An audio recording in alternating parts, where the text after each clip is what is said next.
नमस्कार दोस्तों, स्वागत है आपका हमारे चैनल पर। आज हम सुनेंगे मुंशी प्रेमचंद का प्रसिद्ध उपन्यास निर्मला। चलिए दोस्तों, उपन्यास को शुरू करते हैं। यूं तो बाबू उदय भानुलाल के परिवार में 20 ही प्राणी थे। कोई ममेरा भाई था, कोई फुफेरा, कोई भांजा था, कोई भतीजा। लेकिन यहाँ हमें उनसे कोई प्रयोजन नहीं। वह अच्छे वकील थे, लक्ष्मी प्रसन्न थी और कुटुंब के दरिद्र प्राणियों को आश्रय देना उनका कर्तव्य ही था। हमारा संबंध तो केवल उनकी दोनों कन्याओं से है, जिनमें बड़ी का नाम निर्मला और छोटी का नाम कृष्णा था। अभी कल दोनों साथ साथ गुड़िया खेला करती थीं। निर्मला का 15वां साल था और कृष्णा का 10वां। फिर भी उनके स्वभाव में कोई विशेष अंतर न था। दोनों चंचल खिलाड़िन और सैर तमाशे पर जान देती थीं। दोनों गुड़िया का धूमधाम से ब्याह करती, सदा काम से जी चुराती थीं। माँ पुकारती रहती थी, पर दोनों कोठे पर छिपी बैठी रहती थीं कि न जाने किस काम के लिए बुलाती हैं। दोनों अपने भाइयों से लड़ती थीं, नौकरों को डांटती थीं और बाजे की आवाज़ सुनते ही द्वार पर आकर खड़ी हो जाती थीं। परंतु आज एकाएक एक ऐसी बात हो गई जिसने बड़ी को बड़ी और छोटी को छोटी बना दिया है। कृष्णा वही है, पर निर्मला बड़ी गंभीर, एकांत प्रिय और लज्जाशील हो गई है। इधर महीनों से बाबू उदय भानुलाल निर्मला के विवाह की बातचीत कर रहे थे। आज उनकी मेहनत ठिकाने लगी है। बाबू भालचंद्र सिन्हा के ज्येष्ठ पुत्र भुवन मोहन सिन्हा से बात पक्की हो गई है। वर के पिता ने कह दिया है कि आप अपनी खुशी से ही दहेज दें या ना दें, मुझे इसकी परवाह नहीं। हाँ, बारात में जो लोग जाएं उनका आदर सत्कार अच्छी तरह होना चाहिए, जिससे मेरी और आपकी जग हंसाई ना हो। बाबू उदय भानुलाल थे तो वकील, पर संचय करना न जानते थे। दहेज उनके सामने कठिन समस्या थी। इसलिए जब वर के पिता ने स्वयं कह दिया कि मुझे दहेज की परवाह नहीं, तो मानो उन्हें आंखें मिल गईं। डरते थे, न जाने किस किस के सामने हाथ फैलाना पड़े। 2-3 महाजनों को ठीक कर रखा था। उनका अनुमान था कि हाथ रोकने पर भी 20,000 से कम खर्च न होंगे। ये आश्वासन पाकर वे खुशी के मारे फूले न समाये। इसकी सूचना ने अज्ञान बालिका को मुंह ढांपकर एक कोने में बिठा रखा है। उसके हृदय में एक विचित्र शंका समा गई है। रोम रोम में एक अज्ञात भय का संचार हो गया है। न जाने क्या होगा। उसके मन में वे उमंगें नहीं जो युवतियों की आंखों में तिरछी चितवन बनकर, ओंठों पर मधुर हास्य बनकर और अंगों में आलस बनकर प्रकट होती हैं। नहीं, वहाँ अभिलाषाएं नहीं हैं।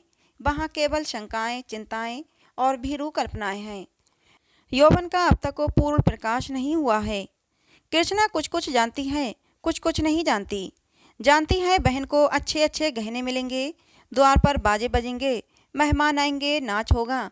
ये जानकर प्रसन्न है और ये भी जानती है कि बहन सबके गले मिल मिलकर रोएगी, यहाँ से रो धोकर विदा हो जाएगी और मैं अकेली रह जाऊंगी। ये जानकर दुखी है, पर ये नहीं जानती यह किस लिए हो रहा है। माताजी और पिताजी क्यों बहन को इस घर से निकालने को इतने उत्सुक हैं। बहन ने तो किसी को कुछ नहीं कहा, किसी से लड़ाई नहीं की। क्या इसी तरह एक दिन मुझे भी ये लोग निकाल देंगे? मैं भी इसी तरह कोने में बैठकर रोऊंगी और किसी को मुझ पर दया न आएगी। इसीलिए भयभीत भी है। संध्या का समय था। निर्मला छत पर जानकर अकेली बैठी आकाश की ओर तिरछित नेत्रों से ताक रही थी। ऐसा मन होता था पंख होते तो वह उड़ जाती और इन सारे झंझटों से छूट जाती। इस समय बहुधा दोनों बहनें कहीं सैर करने जाया करती थीं। बग्गी खाली न होती तो बगीचे में ही टहला करती। इसलिए कृष्णा उसे खोजती फिरती थी। जब कहीं न पाया तो छत पर आई और उसे देखते ही हंसकर बोली, तुम यहाँ छिपी बैठी हो और मैं तुम्हें ढूंढती फिरती हूँ। चलो, बग्घी तैयार करा आई हूँ। निर्मला ने उदासीन भाव से कहा, तू जा, मैं न जाऊंगी। कृष्णा, नहीं मेरी अच्छी दीदी, आज जरूर चलो। देखो कैसी ठंडी ठंडी हवा चल रही है। निर्मला, मेरा मन नहीं चाहता, तू चली जा। कृष्णा की आंखें डबडबा आईं। कांपती हुई आवाज़ से बोली, आज तुम क्यों नहीं चलती? मुझसे क्यों नहीं बोलती? क्यों नहीं इधर उधर छिपी छिपी फिरती हो? मेरा जी अकेले बैठे बैठे घबराता है। तुम ना चलोगी तो मैं भी ना जाऊंगी, यहीं तुम्हारे साथ बैठी रहूंगी। निर्मला, और जब मैं चली जाऊंगी तब क्या करोगी? तब किसके साथ खेलेगी और किसके साथ घूमने जाएगी, बता। कृष्णा बोली, मैं भी तुम्हारे साथ चलूंगी, अकेले मुझसे यहाँ ना रहा जाएगा। निर्मला मुस्कुराकर बोली, तुझे अम्मा ना जाने देंगी। कृष्णा, तो मैं भी तुम्हें ना जाने दूंगी। तुम अम्मा से कह क्यों नहीं देती कि मैं ना जाऊंगी? निर्मला, कह तो रही हूँ, कोई सुनता नहीं। कृष्णा, तो क्या ये तुम्हारा घर नहीं? निर्मला, नहीं, अगर मेरा घर होता तो कोई क्यों जबरदस्ती निकाल देता? कृष्णा, इसी तरह किसी दिन मैं भी निकाल दी जाऊंगी क्या? निर्मला, और नहीं तो क्या तू बैठी रहेगी? हम लड़कियां हैं, हमारा घर कहीं नहीं होता। कृष्णा, चंदर भी निकाल दिया जाएगा क्या? निर्मला, चंदर तो लड़का है, उसे कौन निकालेगा? कृष्णा, तो लड़कियां बहुत तो खराब होती होंगी। निर्मला, खराब ना होती तो घर से भगाई क्यों जाती? कृष्णा, चंदर इतना बदमाश है, उसे कोई नहीं भगाता। हम तुम तो कोई बदमाशी भी नहीं करते, फिर भी। एकाएक चंदर धम धम करता हुआ छत पर आ पहुंचा और निर्मला को देखकर बोला, अच्छा आप यहाँ बैठी हैं? ओहो, अब तो बाजे बजेंगे, दीदी दुल्हन बनेंगी, पालकी पर चढ़ेंगी। ओहो, ओहो। चंदर का पूरा नाम चंद्र भानु सिन्हा था। निर्मला से 3 साल छोटा और कृष्णा से 2 साल बड़ा। निर्मला बोली, चंदर, मुझे चिढ़ाओगे तो अभी जाकर अम्मा से कह दूंगी। चंदर, तो चिढ़ती क्यों हो, तुम भी बाजे सुनना। ओहो, अब आप दुल्हन बनेंगी। क्यों किचनी, तू बाजे सुनेगी ना? वैसे बाजे तूने कभी ना सुने होंगे। कृष्णा, क्या बैंड से भी अच्छे होंगे? चंदर, हाँ हाँ, बैंड से भी अच्छे, 1000 गुने अच्छे, लाख गुने अच्छे। तुमने जाने क्या एक बैंड सुन लिया तो समझने लगी कि उससे अच्छे बाजे नहीं होते। बाजे बजाने वाले लाल लाल वर्दियां और काली काली टोपियां पहने होंगे, ऐसे खूबसूरत मालूम होंगे कि तुमसे क्या कहूँ। आतिशबाजियां भी होंगी, हवाइयाँ आसमान में उड़ जाएंगी और वहाँ तारों में लगेंगी तो लाल पीले हरे नीले तारे टूट टूट कर गिरने लगेंगे। सच, बड़ा मजा आएगा। कृष्णा बोली, अच्छा और क्या क्या होगा चंदर, बता दे मेरे भैया। चंदर, मेरे साथ घूमने चल तो रास्ते में सारी बात बता दूंगा। ऐसे ऐसे तमाशे होंगे कि देखकर तेरी आंखें खुल जाएंगी। हवा में उड़ती हुई परियां होंगी, सचमुच की परियां। कृष्णा, अच्छा चलो, लेकिन ना बताओगे तो मारूंगी। चंद्रभानु और कृष्णा चले गए पर निर्मला अकेली बैठी रह गई। कृष्णा के चले जाने से इस समय उसे बड़ा क्षोभ हुआ। कृष्णा, जिसे वह प्राणों से भी अधिक प्यार करती थी, आज इतनी निष्ठुर हो गई, अकेली छोड़कर चली गई। बात कोई न थी, लेकिन दुखी हृदय, दुखती हुई आंख है जिसमें हवा से भी पीड़ा होती है। निर्मला बड़ी देर तक बैठी रोती रही। भाई बहन माता पिता सभी इसी भांति मुझे भूल जाएंगे, सबकी आंखें फिर जाएंगी, फिर शायद इन्हें देखने को भी तरस जाऊं। बाग में फूल खिले हुए थे, मीठी मीठी सुगंध आ रही थी। चैत की शीतल मंद समीर चल रही थी, आकाश में तारे छिटके हुए थे। निर्मला इन्हीं शोकमय विचारों में पड़ी पड़ी सो गई और आंख लगते ही उसका मन स्वप्न देश में विचरने लगा। क्या देखती है कि सामने एक नदी लहरें मार रही है और वह नदी के किनारे नाव की बाट देख रही है। संध्या का समय है, अंधेरा किसी भयंकर जंतु की भांति बढ़ता चला आता है। वह घोर चिंता में पड़ी हुई है कि कैसे ये नदी पार होगी, कैसे पहुंचूंगी। रो रही है कि कहीं रात न हो जाए, नहीं तो मैं अकेली यहाँ कैसे रहूंगी। एकाएक उसे एक सुंदर नौका घाट की ओर आती दिखाई देती है। वह खुशी से उछल पड़ती है और ज्यों ही नाव घाट पर आती है, वह उस पर चढ़ने के लिए बढ़ती है, लेकिन ज्यों ही नाव के पटरे पर पैर रखना चाहती है, उसका मल्लाह बोल उठता है, तेरे लिए यहाँ जगह नहीं। वह मल्लाह की खुशामद करती है, उसके पैरों पड़ती है, रोती है, लेकिन वह ये कहे जाता है, तेरे लिए यहाँ जगह नहीं। एक क्षण में नाव खुल जाती है। वह चिल्ला चिल्ला कर रोने लगती है। नदी के निर्जन तट पर रात भर कैसे रहेगी, ये सोचकर वह नदी में कूदकर उस नाव को पकड़ना चाहती है। कितने में कहीं से आवाज आती है, ठहरो ठहरो, नदी गहरी है, डूब जाओगी। वह नाव तुम्हारे लिए नहीं, मैं आता हूँ, मेरी नाव में बैठ जाओ, मैं उस पार पहुँचा दूंगा। वह भयभीत तो होकर इधर उधर देखती है कि यह आवाज कहाँ से आई। थोड़ी देर के बाद एक छोटी सी डोंगी आती दिखाई देती है। उसमें न पाल है, न पतवार और न मस्तूल। पेंदा फटा हुआ है, तख्ते टूटे हुए। नाव में पानी भरा हुआ है और एक आदमी उसमें से पानी उलीच रहा है। वह उसे कहती है, यह तो टूटी हुई है, ये कैसे पार लगेगी। मल्लाह कहता है, तुम्हारे लिए यही भेजी गई है, आकर बैठ जाओ। एक क्षण सोचती है इसमें बैठूं या ना बैठूं। अंत में वह निश्चय करती है बैठ जाऊं। यहाँ अकेली पड़ी रहने से नाव में बैठ जाना फिर भी अच्छा है। किसी भयंकर जंतु के पेट में जाने से तो यही अच्छा है कि नदी में डूब जाऊं। कौन जाने नाव पार पहुंच ही जाए। ये सोचकर वह प्राणों को मुट्ठी में लिए हुए नाव पर बैठ जाती है। कुछ देर तक नाव डगमगाती हुई चलती है, लेकिन प्रति क्षण उसमें पानी भरता जाता है। वह भी मल्लाह के साथ दोनों हाथों से पानी उलीचने लगती है, यहाँ तक कि उनके हाथ थक जाते हैं, पर पानी बढ़ता ही चला जाता है। आखिर नाव चक्कर खाने लगती है। मालूम होता है अब डूबी अब डूबी। तब वह किसी अदृश्य सहारे के लिए दोनों हाथ फैलाती है। नाव नीचे जाती है और उसके पैर उखड़ जाते हैं। वह जोर से चिल्लाई और चिल्लाते ही उसकी आंखें खुल गईं। देखा तो माता सामने खड़ी उसका कंधा पकड़कर हिला रही थी। बाबू उदय भानुलाल का मकान बाजार बना हुआ है। बरामदे में सुनार के हथौड़े और कमरे में दर्जी की सुइयां चल रही हैं। सामने नीम के नीचे बड़ी चारपाइयां बना रहा है। खपरेल में हलवाई के लिए भट्टा खोदा गया है। मेहमानों के लिए अलग एक मकान ठीक कराया गया है। ये प्रबंध किया जा रहा है कि हर एक मेहमान के लिए एक एक चारपाई, एक एक कुर्सी और एक एक मेज हो। हर 3 मेहमानों के लिए एक एक कहार रखने की तजवीज हो रही है। अभी बारात आने में 1 महीने की देर है, लेकिन तैयारियां अभी से हो रही हैं। बारातियों का ऐसा सत्कार किया जाए कि किसी को जबान हिलाने का मौका ना मिले। वे लोग भी याद करें कि किसी के यहाँ बारात में गए थे। पूरा मकान बर्तनों से भरा हुआ है। चाय के सेट हैं, नाश्ते की तस्तरियाँ, थाल, लोटे, गिलास। जो लोग नित्य खाट पर पड़े हुक्का पीते रहते थे, बड़ी तत्परता से काम में लगे हुए हैं। अपनी उपयोगिता सिद्ध करने का ऐसा अच्छा अवसर उन्हें फिर बहुत दिनों के बाद मिलेगा। जहाँ एक आदमी को जाना होता है 5 दौड़ते हैं। काम कम होता है, हुल्लड़ अधिक। जरा जरा सी बात पर घंटों तर्क वितर्क होता है और अंत में वकील साहब को आकर निर्णय करना पड़ता है। एक कहता है ये घी खराब है, दूसरा कहता है इससे अच्छा बाजार में मिल जाए तो टांग की राह से निकल जाऊं। तीसरा कहता है इसमें तो हीक आती है। चौथा कहता है तुम्हारी नाक ही सड़ गई है। तुम क्या जानो घी किसे कहते हैं।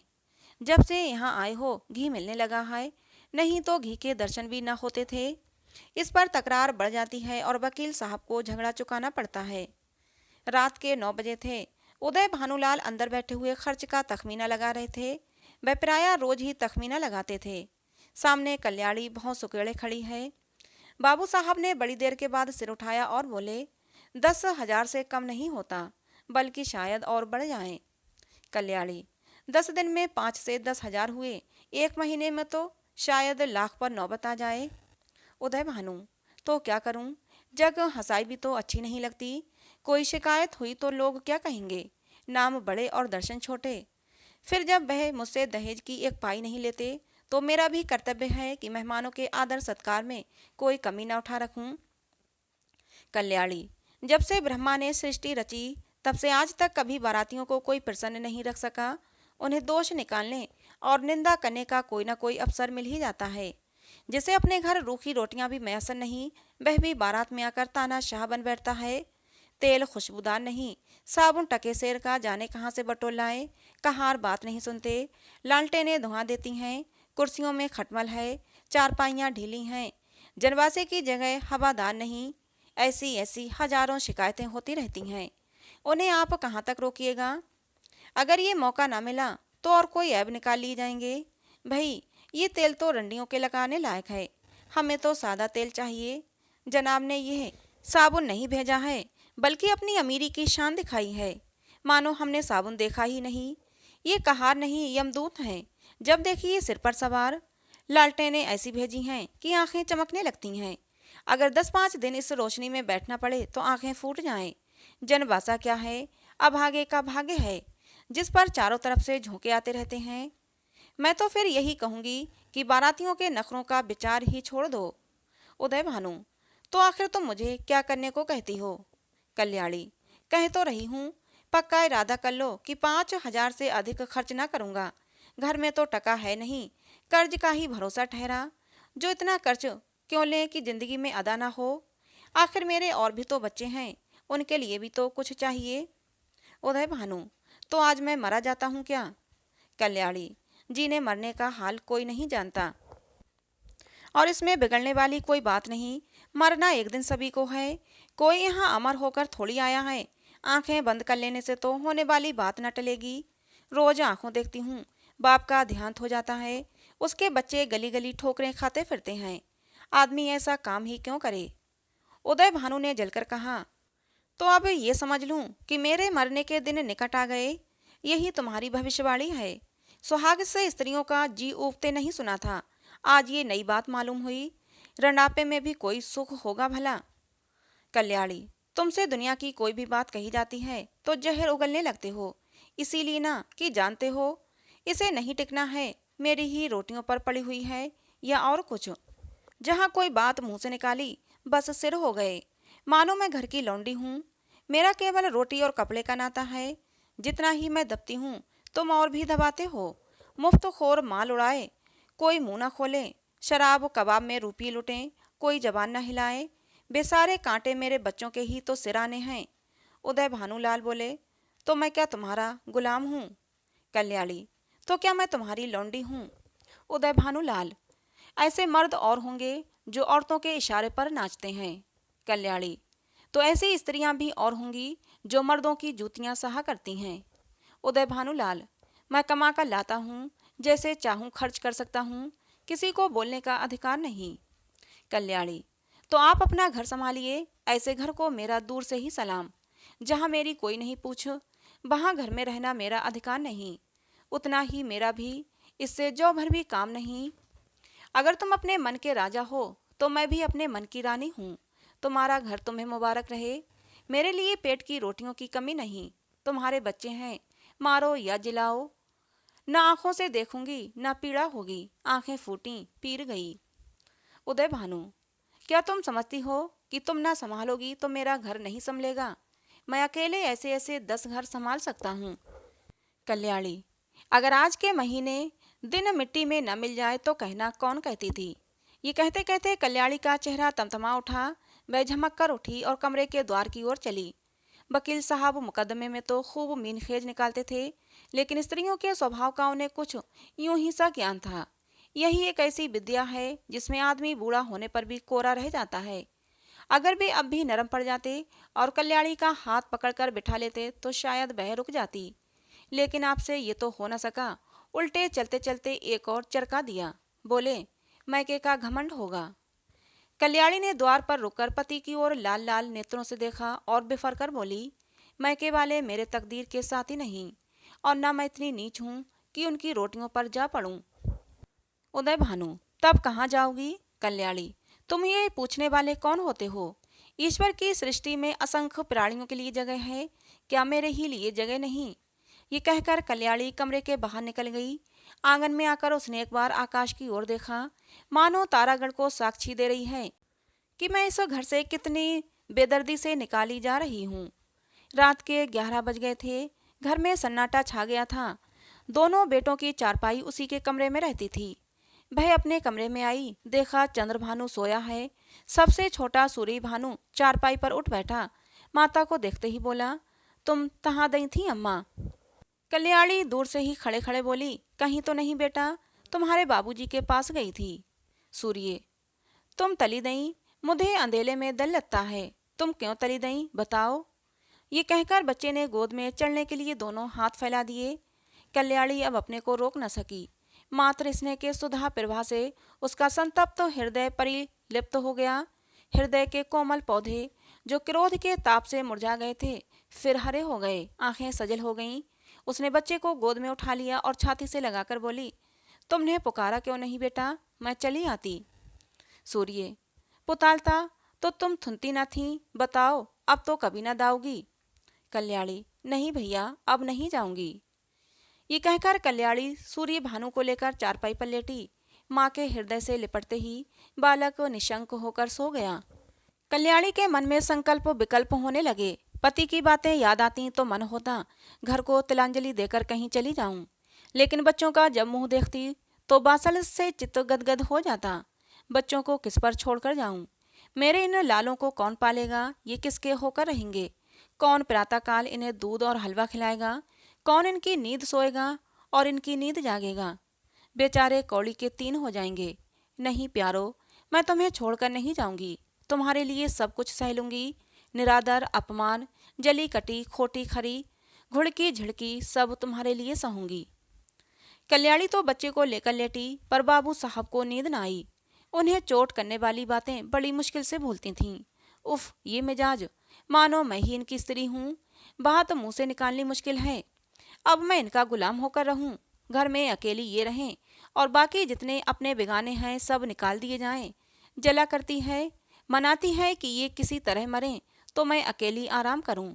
दिल की बात मुंह से निकल ही आती है, चाहे कोई कितना ही छिपाए। कई दिन से देख रहा हूं ऐसी ही जली कटी सुनाया करती है। मैके का घमंड होगा, लेकिन वहां कोई भी न पूछेगा। अभी सब अवभगत करते हैं, जब जाकर सिर पड़ जाएगी तो आटे दाल का भाव मालूम हो जाएगा। रोती हुई जाएगी, बाहर है घमंड।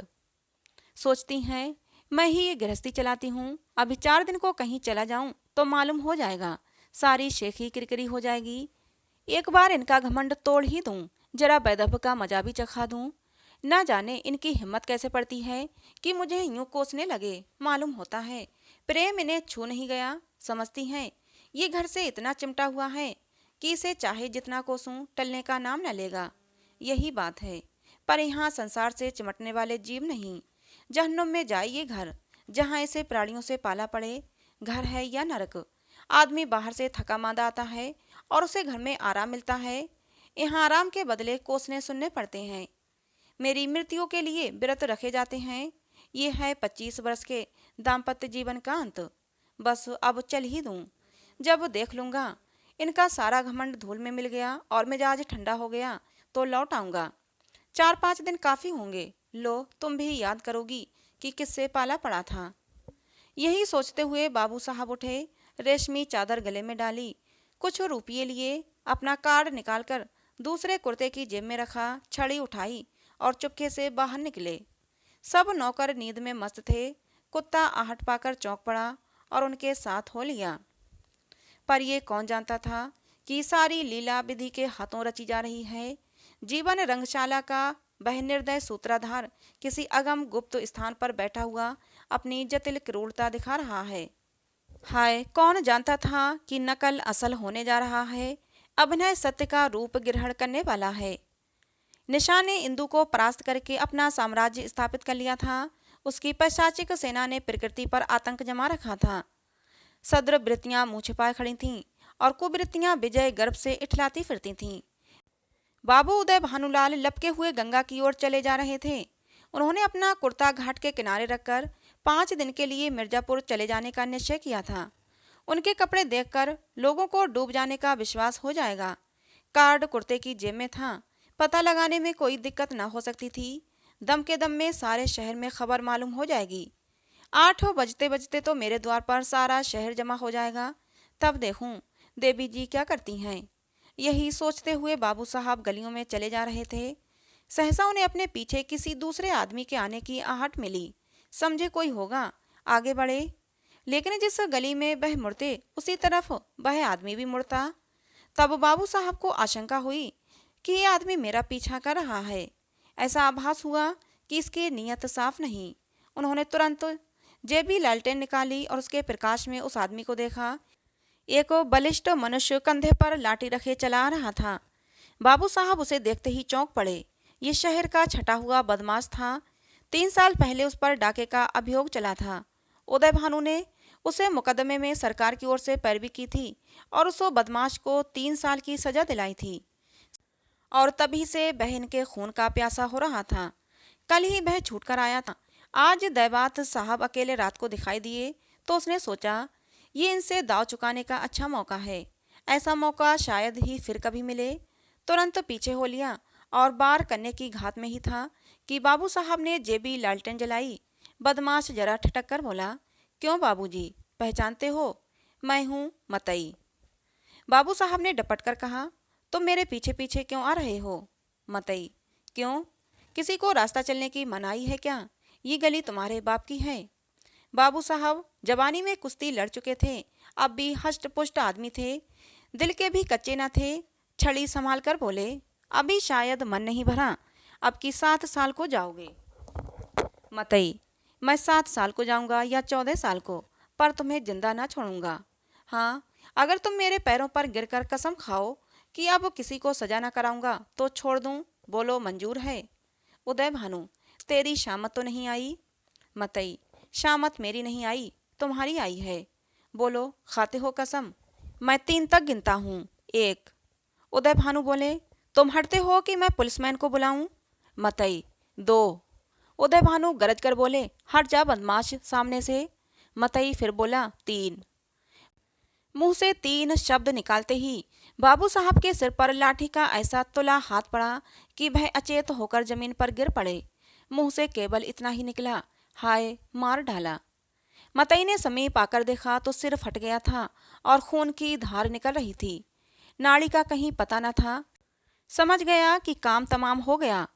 उसने कलाई से सोने की घड़ी खोल ली, कुर्ते से सोने के बटन निकाल लिए, उंगली से अंगूठी उतारी और अपनी राह चला गया, मानो कुछ हुआ ही नहीं। हाँ, इतनी दया आई कि लाश रास्ते से घसीट कर किनारे डाल दी। हाय, बेचारे क्या सोचकर चले थे और क्या हो गया। जीवन, तुमसे ज्यादा आसार भी दुनिया में कोई वस्तु है क्या? वह उस दीपक की भांति ही क्षण भंगुर नहीं, जो हवा के एक झोंके से बुझ जाता है, पानी के एक बुलबुले को देखते ही, लेकिन उसे टूटते भी कुछ देर लगती है। जीवन में उतना सार भी नहीं, सांस का भरोसा ही क्या।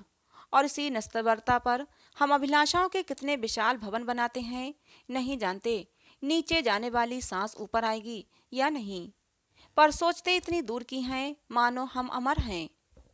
तो दोस्तों, ये मुंशी प्रेमचंद जी के उपन्यास का पहला भाग था। कैसा लगा कमेंट बॉक्स में ज़रूर बताइएगा। जाते जाते एक लाइक कर देना। निर्मला उपन्यास के सारे भाग सुनना चाहते हैं तो हमारे चैनल को सब्सक्राइब जरूर करें, बेल आइकन को जरूर प्रेस करें, जिससे कि हर वीडियो की अपडेट सबसे पहले आपको मिले। मिलते हैं दोस्तों निर्मला उपन्यास के अगले भाग में।